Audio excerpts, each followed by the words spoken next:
Never assume that it's because things are easier for others, that's why they are succeeding as much as they are succeeding. You will be amazed when they tell you their stories. One Yoruba adage says, the bigger the head, the bigger the headache. Some people don't realize the reason why God will not give you bigger challenges along with the bigger blessings and opportunities that come with them is because the small ones have almost killed you. God is doing you a favor by not promoting you because of what you have shown, your antecedents with small challenges.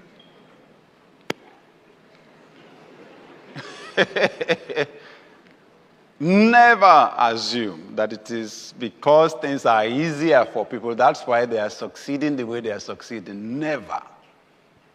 It's not even all my stories that you have had. Because it's not my business to bore you with my challenges. Until, well, the stories have changed to breakthrough. Then they can be inspiring. Some years back, I arrived at an airport in Europe, and the whole family had done Christmas there. We had just left some 9 days or so before. And I arrived for it was a business trip, and like joke. It was like joke, you know, it was like, and then they were asking me questions, told me to wait, brought someone who began to interview me, then brought somebody else who said, I need to check through your things, checked through my hand luggage, checked through my bags, you know, took me back, sit down, brought somebody else that checked all through again, everything, before they took me in, interviewed me, and then detained me at the airport for the whole day. And then canceled my visa and said they were sending me back to Nigeria. Oh, yeah? So the earliest flight I could find to Nigeria was going to Abuja. So I got on that flight. Visa canceled, shipped back to Nigeria. When I arrived in Abuja, as we were walking out of the aircraft, the head of the cabin crew, when I got there, said, Reverend, you won't be able to walk out easily like that. These two gentlemen, you have to go with them. They were officials of the Nigerian immigration. They had been informed that there was somebody on the plane that was their customer. So it's just that when the two gentlemen saw me, they said, Daddy, what happened? What happened, sir? I said, let's go. I'll tell you this story. I mean, absolutely unusual. 5-year visa cancelled. Okay?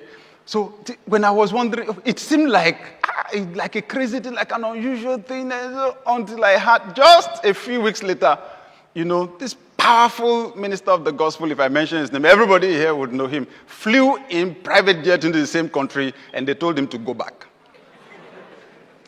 Like a joke. And he had a conference starting that day. He had to record a message by video inside the aircraft that they went to play, quickly arrange people that would do the preaching because they told him to fly back to his country. Okay, you won't hear that, right? So everything seems smooth.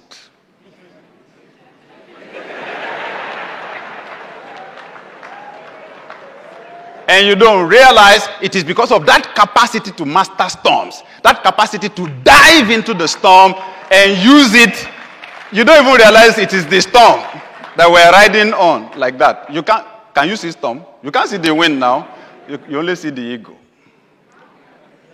Say, I want to fly like the eagle. Come and suffer like the eagle.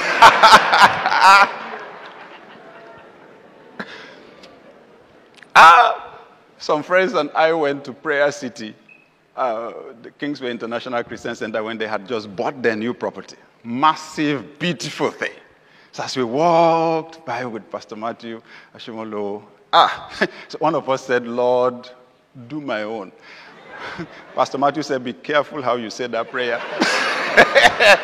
Because he said, before you covet my blessing, be sure you are not coveting my trouble. Listen, whatever it is that is running other people down, this year, heaven will cause you to ride over it. And the thing that is knocking people down is what God will use to push you up this year. The one that got troubled but did not understand its purpose. I prophesy by the power of the Spirit of God that in the name of Jesus Christ, as you see God working in your life and you choose to obey him whether it is convenient or not, whatever was a challenge before this service, I declare it has become your stepping stone. What was meant to be your season of trouble has become your season of promotion. What was impossible before this service has become possible now. If Satan stole anything from you, I declare your season of restoration is